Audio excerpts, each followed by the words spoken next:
نذيرا وداعيا إلى الله بإذنه وسراجا منيرا. أما بعد فإن خير الحديث كتاب الله وخير الهدي هدي محمد صلى الله عليه وآله وسلم وشر الأمور محدثاتها وكل محدثة بدعة وكل بدعة ضلالة وكل ضلالة في النار. فأعوذ بالله من الشيطان الرجيم. بسم الله الرحمن الرحيم. ومن آياته أن خلق لكم من أنفسكم أزواجا لتسكنوا إليها وجعل بينكم مودة ورحمة إن في ذلك لآيات لقوم يتفكرون. قال رسول الله صلى الله عليه وآله وسلم: يا معشر الشباب من استطاع منكم الباءة فليتزوج فإنه أغض للبصر وأحسن للفرج فمن لم يستطع فعليه بالصوم فإنه له وجاء. رواه البخاري. رب اشرح لي صدري ويسر لي أمري واحلل عقدة من لساني يفقه قولي.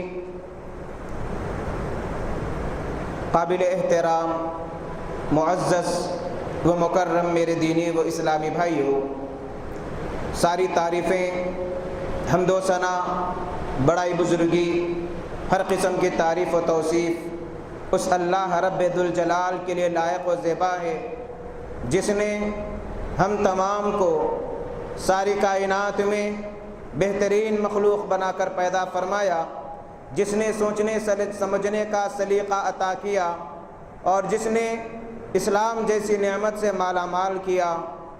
بے حساب درود و سلام ہو خاتم النبیین سید المرسلین رحمت للعالمین ساقی کوثر شافی محشر محمد الرسول اللہ صلی اللہ علیہ وآلہ وسلم پر، جن کی زندگی کو ہم تمام کے لیے بہترین نمونہ، اسوہ اور آئیڈیل قرار دیا گیا. معزز سامعین، آج میں آپ کے سامنے جس عنوان کے تحت خطاب کرنے جا رہا ہوں وہ عنوان ہے نکاح اور ہمارا معاشرہ. یہ عنوان اس لیے منتخب کیا گیا کیونکہ آج کل شادیوں کا سیزن چل رہا ہے اور جگہ جگہ شادیاں ہو رہی ہیں، لیکن ان شادیوں کو دیکھنے کے بعد یہ احساس ہوتا ہے کہ وہ مسلمان جن کی ہدایت کے لیے اللہ رب العالمین نے آسمان سے بہترین کلام قرآن مجید کی شکل میں نازل کیا، وہ نبی جن کی فلاح و بہبودی، کامیابی و کامرانی کے لیے، دنیا والوں کی ہدایت کے لیے اللہ تعالیٰ نے آخری نبی صلی اللہ علیہ وآلہ وسلم کو مبعوث کیا، اور اللہ کے نبی صلی اللہ علیہ وسلم نے زندگی کے ہر شعبے سے متعلق، چاہے شادی بیاہ کا مسئلہ ہو، چاہے معاملات کا مسئلہ ہو، چاہے لین دین کا مسئلہ ہو، چاہے عبادتوں کا معاملہ ہو، چاہے کاروبار و تجارت کا مسئلہ ہو، چاہے گھر کے اندرونی حالات ہو، گھر کے باہر کی زندگی ہو، الغرض زندگی کے تمام شعبوں سے متعلق آپ کی ہدایتیں موجود ہیں. کوئی شعبہ ایسا نہیں ہے جس میں اللہ کے نبی صلی اللہ علیہ وسلم کی ہدایت، آپ کے پیغامات، آپ کی تعلیمات، آپ کی سنتیں موجود نہ ہو. زندگی کا ہر مرحلہ، ہر شعبہ اللہ کے نبی صلی اللہ علیہ وسلم کی ہدایتیں موجود ہیں، اور انہی ہدایتوں میں نکاح اور نکاح کے سلسلے میں اس کے آداب، اس کا طریقہ کار، اس کے مسائل، اور نکاح کس طریقے سے منعقد کیا جانا چاہیے،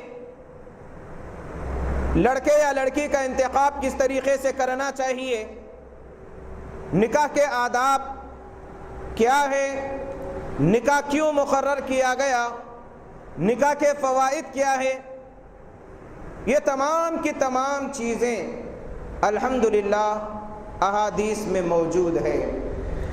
اور میرے بھائی، چند ایسے اوقات ہیں جس میں لوگوں کی نصیحتیں کی جاتی ہیں لوگوں کے لیے، انہی میں سے جمعے کا بھی مسئلہ ہے کہ جمعے میں نصیحتیں کی جاتی ہیں، اور یہ جمعہ یا خطبہ جمعہ جو مقرر کیا گیا یہ کوئی رسمی چیز نہیں ہے کہ مسلمان آ جائے، کچھ دیر بیٹھ جائے، کچھ دین کی باتیں ہو جائے، یا عربی میں خطبہ قرآن کی آیتیں پڑھی جائے اور 2 رکعت نماز پڑھ کر چلے جائے، یہ کوئی رسم نہیں ہے، بلکہ جمعہ اس لیے مقرر کیا گیا تاکہ امت محمدیہ کے جو حالات ہیں، جو مسائل ہیں، جن اصلاح کی ضرورت ہے امت میں، اس جمعے کے ذریعے معاشرے کی اصلاح کی جائے، برائی سے روکا جائے، شرعی تعلیمات بتائی جائے، اللہ اور اس کے رسول صلی اللہ علیہ وسلم کے پیغامات بتائے جائے، تاکہ لوگوں کو معلوم ہو، تاکہ لوگ عمل کر سکے، تاکہ لوگ دنیا اور آخرت میں کامیاب ہو جائے۔ یہ بنیادی مقصد ہے جمعے کا یا خطبہ جمعہ کا۔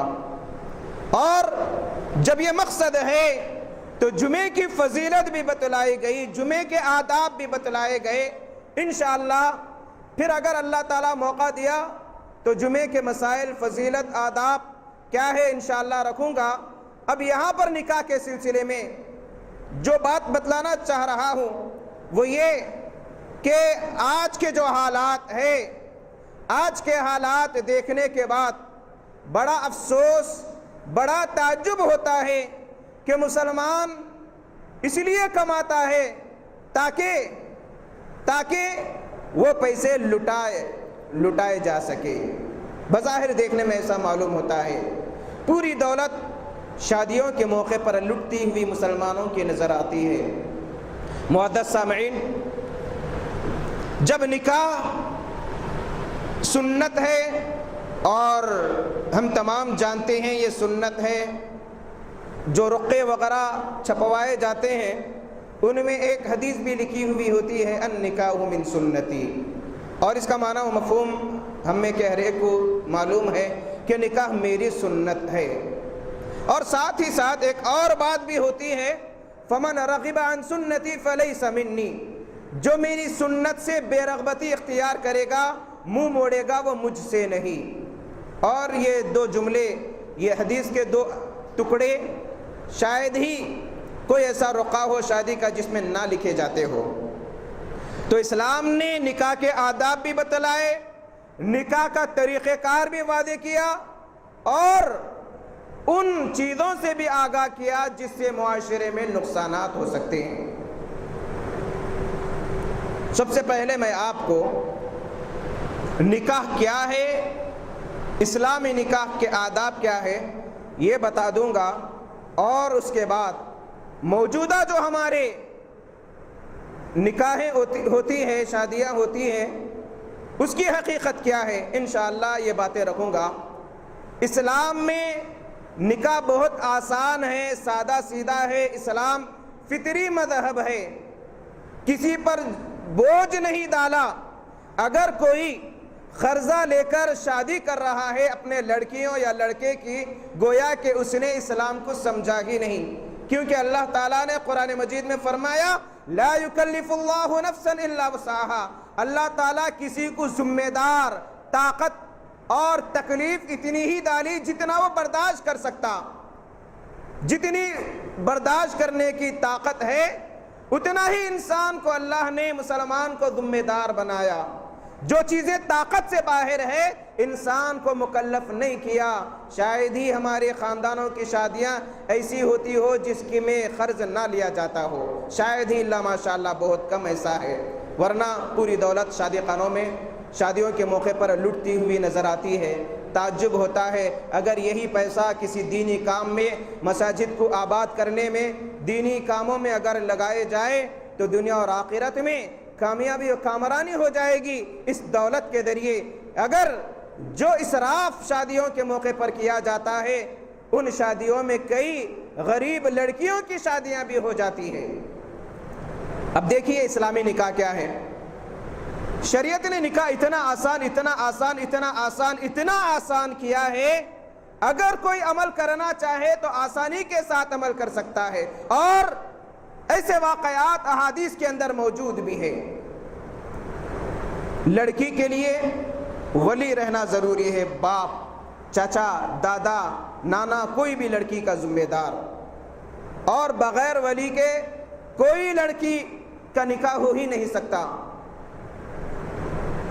من لا ولی لہ فنکاحہا باطل کہا گیا، جس لڑکی کے ساتھ ولی نہ ہو اس کا نکاح باطل ہے، باطل ہے، باطل ہے، چاہے کورٹ میرج کرے یا لو میرج کرے یا کوئی اور میرج کرے، گویا کہ وہ زانیہ میں شمار ہے اگر ولی کے بغیر نکاح کیا جائے۔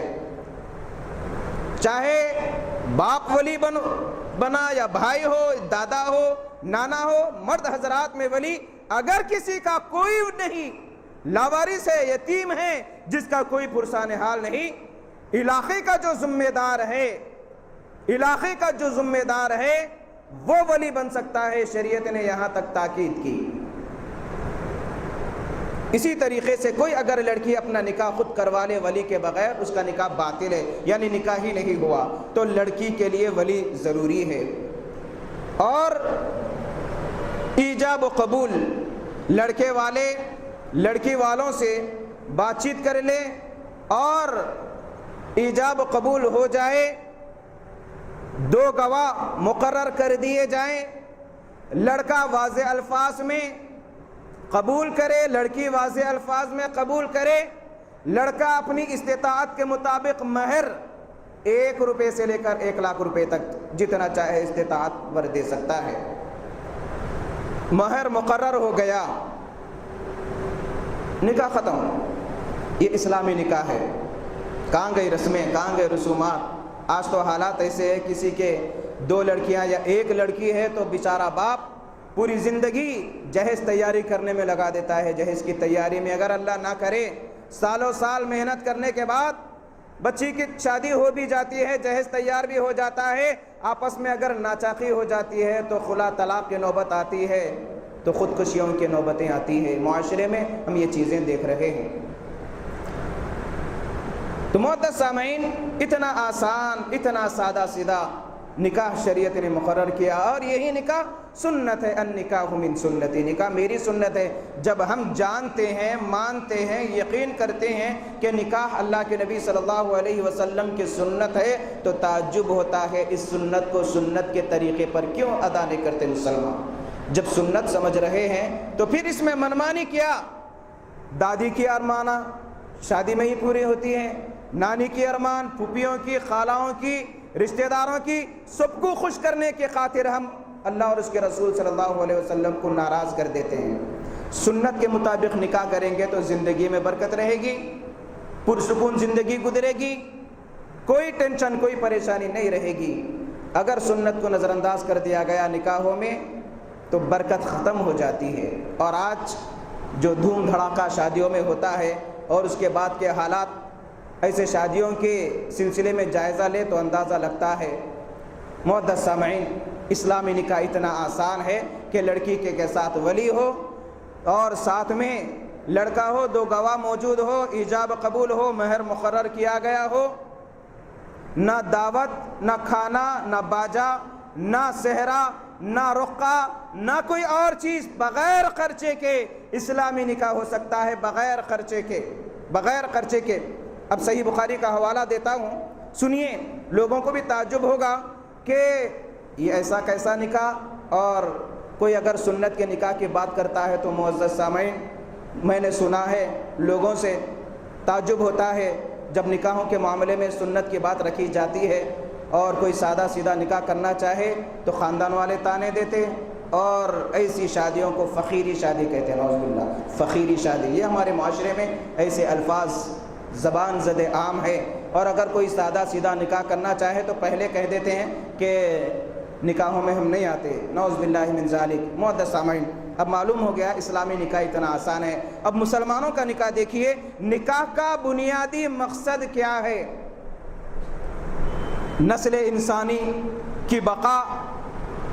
اسی طریقے سے انسان کے اندر اللہ نے مرد اور عورت میں جو فطری جذبات رکھا ہے، فطری خواہشیں، وہ ناجائز طریقے سے پوری نہ ہونے پائے بلکہ جائز طریقے سے وہ پوری ہونے پائے، سکون اور راحت حاصل کی جائے، اور یہ انبیاء کرام کی سنت ہے۔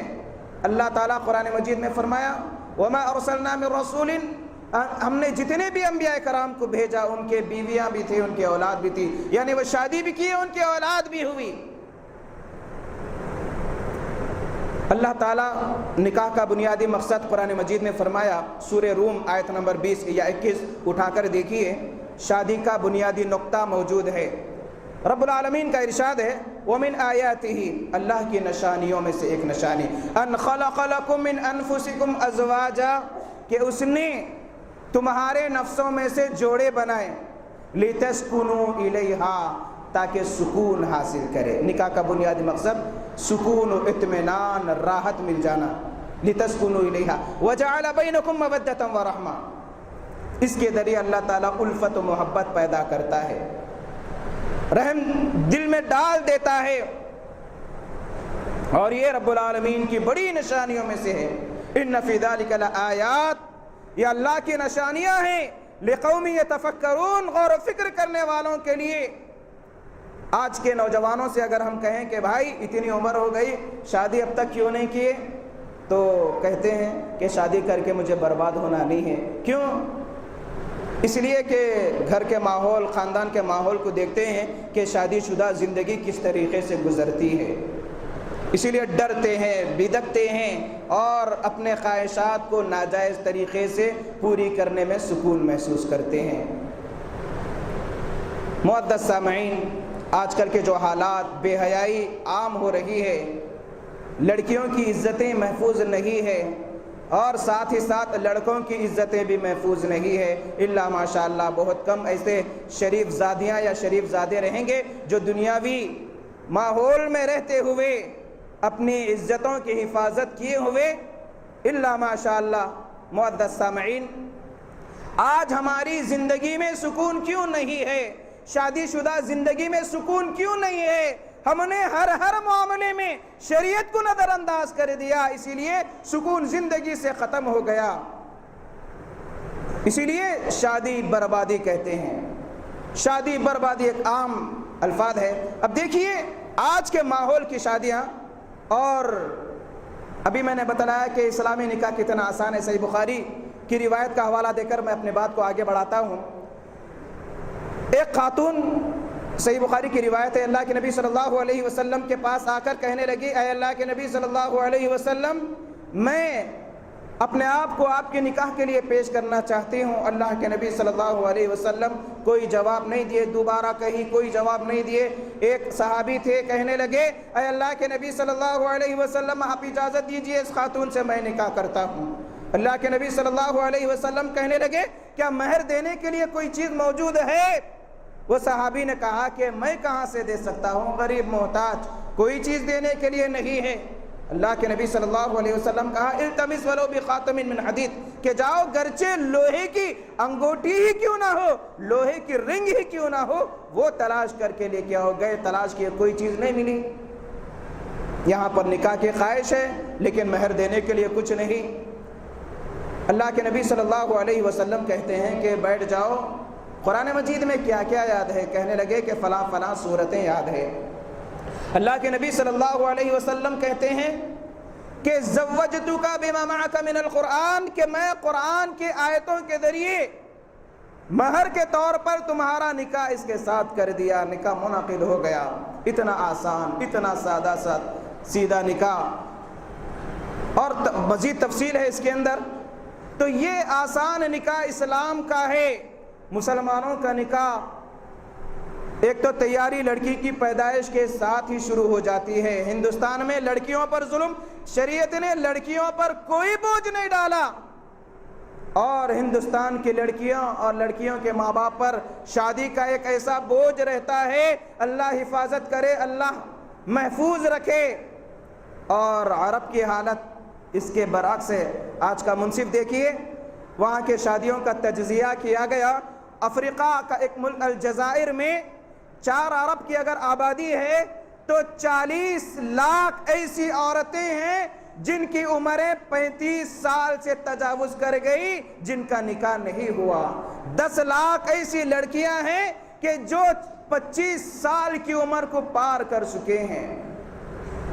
اور یہ عرب دنیا کی حالت ہے۔ وہاں پر لڑکوں پر اتنا بوجھ ہے کہ لڑکے پریشان ہیں، کیونکہ وہاں پر پورے شرائط لڑکے پر نافذ ہوتے ہیں۔ ہندوستان کا معاملہ اس کا اپوزٹ ہے، پورا بوجھ لڑکی والوں پر ڈالتے ہیں، اور نوشہ ولیمہ بھی کرتے ہیں تو جوڑے کی رقم سے کرتے ہیں، زندگی بھی گزارتے ہیں، آرام بھی کرتے ہیں تو جہیز کے پلنگ پر پھرتے ہیں، تو جہیز کی گاڑی میں کھاتے پیتے ہیں۔ شادی کے کچھ دنوں کے بعد بیوی سے جوڑے کی رقم لی ہوئی، ولیمہ بھی اسی میں کرتے ہیں، مہر پوچھو نہ کو قرضے میں رہتا، اور آخر میں وہ تو کسی بھی طریقے سے معاف کروا دینا ہے، وہ تو بات کی بات ہے، دینا لینا وہ بات کی بات ہے۔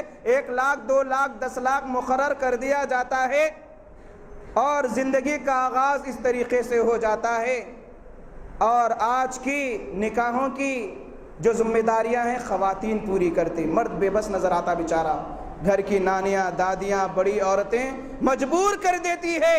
اور آج کے شادیوں کا اگر ہم جائزہ لیں گے، شروع ہوتا ہے منگنی سے رسم، ایک بات پکی کرنے کی رسم، وہ بھی لڑکی والوں پر بوجھ، بیچارے کھلاتے پلاتے۔ اور بعض ایسے ہیں لڑکیاں اتنے دیکھتے کہ پسند ہی نہیں آتی، اور ایسی حور کو تلاش کرتے جو آسمان سے اتری ہو، ہر ایک میں نقص نکالتے ہیں، کبھی غور نہیں کرتے کہ گھر میں بیٹیاں ہیں، خاندان میں اتنی بیٹیاں ہیں، اگر عیب نکالیں گے تو ہماری بہنوں بیٹیوں کے ساتھ اگر کوئی یہ معاملہ کرے تو کیا ہوگا۔ ایک رسم ہو جاتی ہے، بات پکی ہوتی ہے، کچھ لوگ جاتے ہیں، پھر پرومس کا رسم ہوتا ہے، باقاعدہ دعوت دی جاتی ہے، وہ بھی لڑکی والوں پر بوجھ۔ جب یہ مکمل ہو جاتی ہے، اب انتخاب کیسے ہوتا؟ لڑکی والوں کے ساتھ دیکھا جاتا ہے کہ لڑکی والے کتنا جہیز دے سکتے، کتنی پراپرٹی ہے، لڑکی کے نام پر کتنا پیسہ ہے، نماز پڑھتی نہیں پڑھتی کوئی بات نہیں، گوری چمڑی، خوبصورت، حسین جمیل، اندر سے کتنی نالائق، کتنی آوارہ، کتنی فیشنیبل، کوئی بات نہیں، ظاہری شکل و صورت اچھی ہو اور بہترین جہیز لاتی ہو، ماں باپ کروڑ پتی ہو، اور کیا چاہیے، یہ معیار ہے۔ اور لڑکے والے بھی لڑکے والے کو ویسے ہی تولتے ہیں کہ لڑکے والے کا گھر ہے یا نہیں، حسب و نسب کیسا ہے، خاندان کیسا ہے، کماتا کیا ہے، کتنی آمدنی ہے۔ کبھی پوچھنے کی توفیق نہیں ہوتی چہرے پر داڑھی ہے یا نہیں، پوچھنے کی توفیق نہیں ہوتی رمضان کے روزے رکھتے ہیں یا نہیں، پوچھنے کی توفیق نہیں ہوتی نماز کے پابند ہے یا نہیں، پوچھنے کی توفیق نہیں ہوتی گھر والوں کے ساتھ ماں باپ کا حق ادا کرتا بھی ہے یا نہیں۔ جو ماں باپ کا حق ادا نہ کرے وہ نالائق بیوی کا کیا حق ادا کرے گا۔ یہ چیزیں پوچھنا گوارا نہیں سمجھتے، کیونکہ دکھانا ہے، اگر ہم نہیں دکھائیں گے تو ہماری شان گھٹ جائے گی۔ تو آج کی شادیاں معذرت کے ساتھ دکھاوے کی شادیاں ہو گئی میرے بھائی، سنت کو ہم نے بازو رکھ دیا، اور نکاح ہو بھی جاتا ہے۔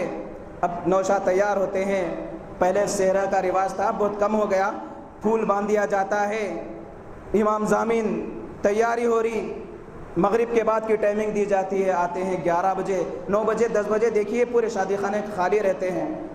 جب ایسے باراتی 10 بجے 11 بجے 12 بجے کھائیں گے تو فجر کی نماز کہاں پڑھیں گے میرے بھائی؟ اور فجر چھوٹنے کا ذمہ دار کون ذمہ دار؟ چاہتے ہوئے بھی ماحول ایسا بنا ہوا ہے، مغرب یا عشاء کی بعد کی ٹائمنگ 10 بجے 11 بجے سے شروع ہوتی ہے، تعجب ہوتا ہے، پوری رات اسی میں گزر جاتی ہے، اور باراتی اور باجا، اللہ حفاظت کرے، باجا بجتا ہوا آتا ہے، دیکھتے نہیں کہ اڑوس پڑوس سو رہے ہیں، بیمار ہے، ٹریفک میں خلل پڑ رہا ہے، اپنی خوشیاں نکالنا ہے، اپنے ارمانہ پورے کرنا ہے، اور نوشہ بھی تیار ہوتا ہے۔ گھوڑے پر تو رواج کم ہو گیا، میں بعض شادیوں میں دیکھا کہ پورا اوپر سے لے کے نیچے تک پتیاں ہیں، پھول ہے، ہاتھ میں جنبیا ہے، امام ضامن بنا ہوا ہے، ایسا معلوم ہو رہا جنگ کے لیے نوشہ نکل رہے ہیں۔ تعجب ہوتا ہے۔ اور اس موقع پر جو عظیم درس دیا گیا خطبہ نکاح، بیچارے قاضی صاحبان رسمی طور پر کچھ عربی پڑھ دیتے، دعا دیتے ہیں، چلتے پھرتے نظر آتے ہیں، جبکہ اس اہم موقع پر نصیحت کرنے کا احادیث کے اندر ذکر ہے۔ جو خطبہ مسنونہ پڑھا جاتا ہے وہ نصیحت ہے میاں بیوی کے لیے، دو رشتہ داروں کے لیے آئندہ کس طریقے سے زندگی گزارنا چاہیے۔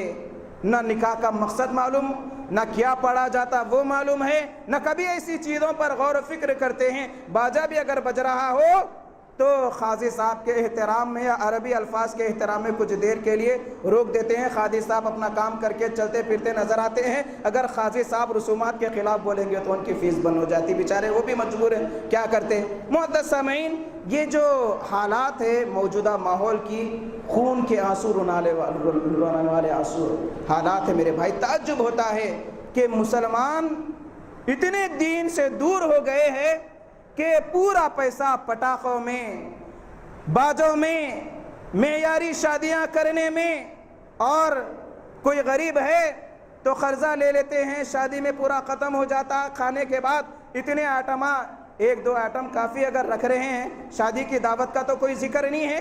شادی کے موقع پر جو دعوت دی جاتی ہے احادیث میں اسے ولیمہ کہا گیا، اسی کو ولیمہ کہا گیا۔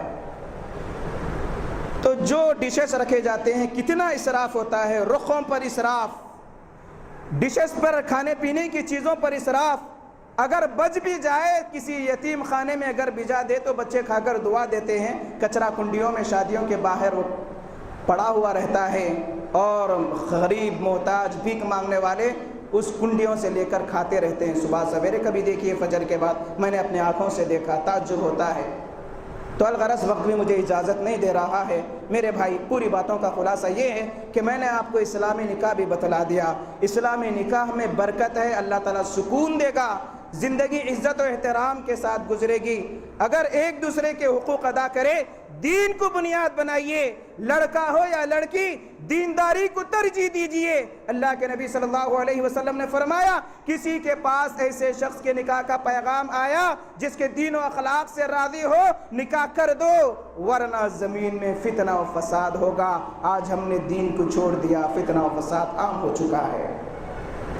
سنتوں پر عمل کیجئے، اللہ تعالیٰ سنت کی برکت سے زندگی میں چین و سکون نازل فرمائے گا، راحت رہے گی، ازدواجی زندگی بھی اچھے طریقے سے گزرے گی۔ اگر جو موقع دعائیں لینے کا ہے، اگر اس موقع پر بددعائیں مل گئی، رات کے 3 بجے باجا جا رہا، گلیوں سے گزرتے ہوئے چھوٹے بچے باجے کی آواز سے بلک کر اٹھ رہے ہیں، پورے گھر والوں کی نیند حرام کر رہے ہیں، گھر میں بیمار ہارٹ کے پیشنٹ بچتے ہی چمک رہے ہیں، زبان سے کیا نکلے گی؟ دعا نکلے گی ایسے شادیوں کے لیے، یا بدعا نکلے گی؟ جو پوری رات نیند حرام کر دیتے ہیں۔ الغرض میرے بھائی، یہ معاشرے کا آئینہ تھا جو میں نے آپ کو بتانا مناسب سمجھا، اور ماحول ایسا بنا ہوا ہے، چاہے میرے گھر ہو یا آپ کا گھر، اگر ہم نکاح میں سنتیں اگر نافذ کرنا چاہے تو بھی کر نہیں سکتے، کیونکہ معاشرہ اتنا بگڑ چکا ہے، جو برائی کو برائی سمجھنا ہے اس سمجھنے کی حس ہی معاشرے سے ختم ہو گئی۔ میرے نوجوانوں سے میری گزارش ہے کہ آپ لوگ اپنے بل بوتے پر خود کما کر خود الماری لائیے، پلنگ لائیے، گاڑی لیجئے اپنے کمائی پر، اور سنت کے مطابق سیدھا نکاح عام کرے۔ آج ایک کرے گا، کل 2، پرسوں 3، معاشرے سے جہیز کے رسومات ختم ہو جائیں گے، اور لڑکیوں کے نکاح وقت پر ہو جائیں گے۔ جہیز کی لعنت کی وجہ سے عورتوں کو، لڑکیوں کو وراثت سے محروم کر دیا گیا میرے بھائی۔ جو کچھ دینا تھا دے دیا، اب دینے کے لیے کچھ نہیں۔ اللہ تعالیٰ سے دعا ہے الہ العالمین ہم تمام کو سنتوں کو اپنی زندگی میں نافذ کرنے کی توفیق عطا فرما۔ الہ العالمین سنت کے مطابق نکاح کرنے کی توفیق عطا فرما۔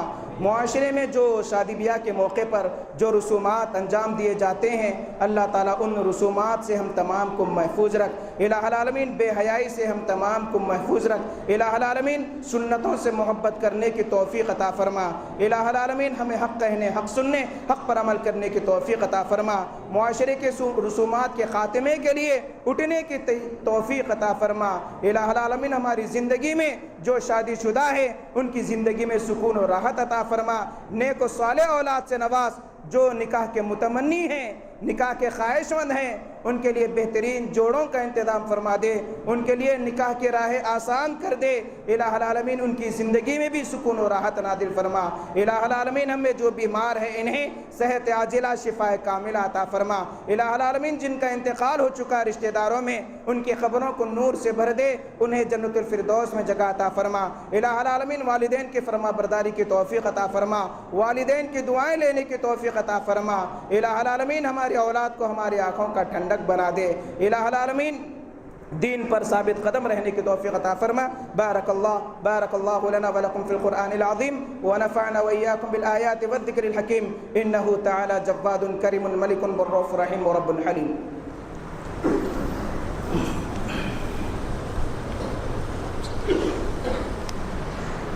إن الحمد لله نحمده ونستعينه ونستغفره ونعوذ بالله من شرور أنفسنا ومن سيئات أعمالنا من يهده الله فلا مضل له ومن يضلله فلا هادي له وأشهد أن لا إله إلا الله وحده لا شريك له وأشهد أن محمدا عبده ورسوله أما بعد إن الله وملائكته يصلون على النبي يا أيها الذين آمنوا صلوا عليه وسلموا تسليما اللهم صل على محمد وعلى آل محمد كما صليت على إبراهيم وعلى آل إبراهيم إنك حميد مجيد اللهم بارك على محمد وعلى آل محمد كما باركت على إبراهيم وعلى آل إبراهيم إنك حميد مجيد اللهم انصر من نصر دين محمد صلى الله عليه وسلم وجعلنا منهم آمين واخذل من خذل عن دين محمد صلى الله عليه وسلم ولا تجعلنا منهم آمين عباد الله رحمني ورحمكم الله إن الله يأمركم بالعدل والإحسان وإيتاء ذي القربى وينهى عن الفحشاء والمنكر والبغي يعظكم لعلكم تذكرون اذكروا الله يذكركم وادعوه يستجب لكم ولذكر الله أكبر والله يعلم ما تصنعون